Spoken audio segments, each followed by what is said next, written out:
How do you know who to select for your grad school committees and who makes a good committee member? You're going to learn about that right now.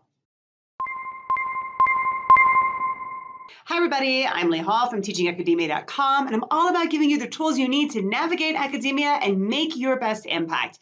Today, we're talking about how you identify and select individual faculty members to put on your committees, okay? And this can be any committee. It can be a program of studies committee. It can be a dissertation committee. There are some really similar guidelines for doing both of this. So first of all, make sure that you know the rules about who has to be on your committee, right? There's going to be things like you have to have so many members, right? A minimal number. You might have to have somebody from outside your department or your college. So make sure that you're familiar with the rule. Now, when it comes to being familiar with the rules, your advisor will know this or will have access to it, but ultimately it is your responsibility. Now, why do I say that? Okay, here's the thing. Rules change, okay? And it can be rules about committee makeup, it can be rules about whatever, your program of studies. Rules change, right? Handbooks change. What it means to complete a program can change, okay? And so I know there was a point where I had maybe 4 students. Each one had started at a different year. And each year, the rules that they had to follow to graduate were tweaked just slightly, okay? So what that meant was every single one of those students, because they came in at different time points, had different rules to follow in order to graduate. I can't keep up with all those rules, and I can easily mix up rules, right? It's really easy to do.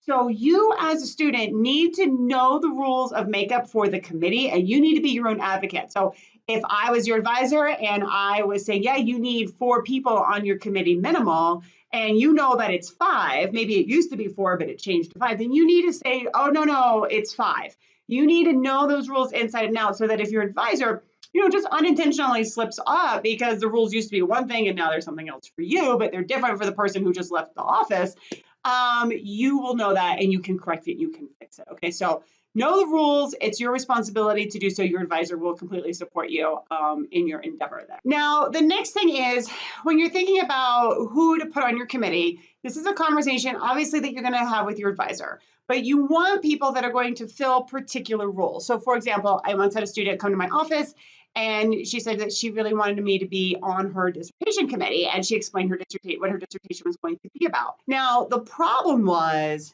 I had no expertise in what she was talking about, right? I'd had the student in class, but I didn't have, so she knew me that way, but I didn't have any knowledge in what she was talking about. So I asked her why she wanted me to be on her committee, because sometimes, right, a faculty member may not have the content knowledge, but they might have the methodological knowledge. So I thought maybe I have some methodological knowledge that she required, but she didn't. She didn't have a reason for me to be on her committee, except that she liked me and she thought I would be a really nice person to have on her committee. And so it wasn't personal, but I had to decline because I couldn't understand what I would be contributing as a faculty member on that committee, and she couldn't tell me what I would be contributing, right? So make sure that each person is contributing something. They might bring a particular content knowledge, right? A particular kind of content knowledge.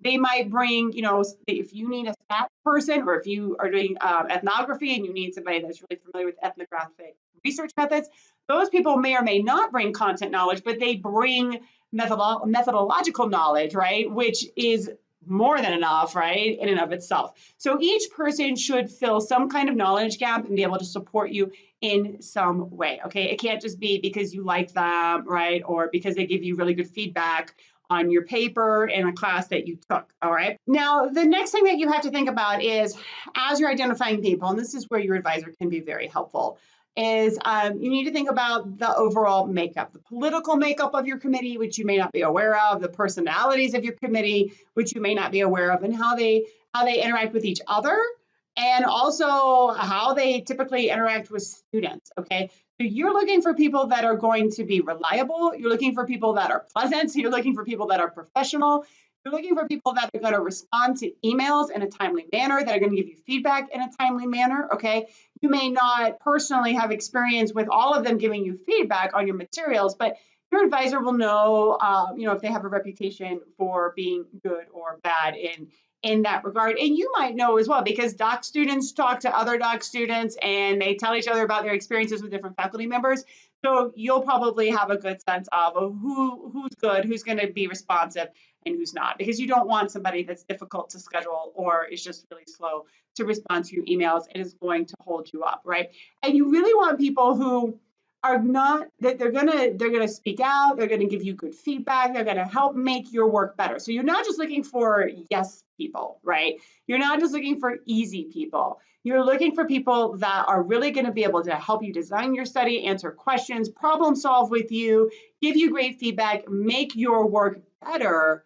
Those are the people that you want on your committee. If you like this video, you want more, follow me on over. Let's go to the next one.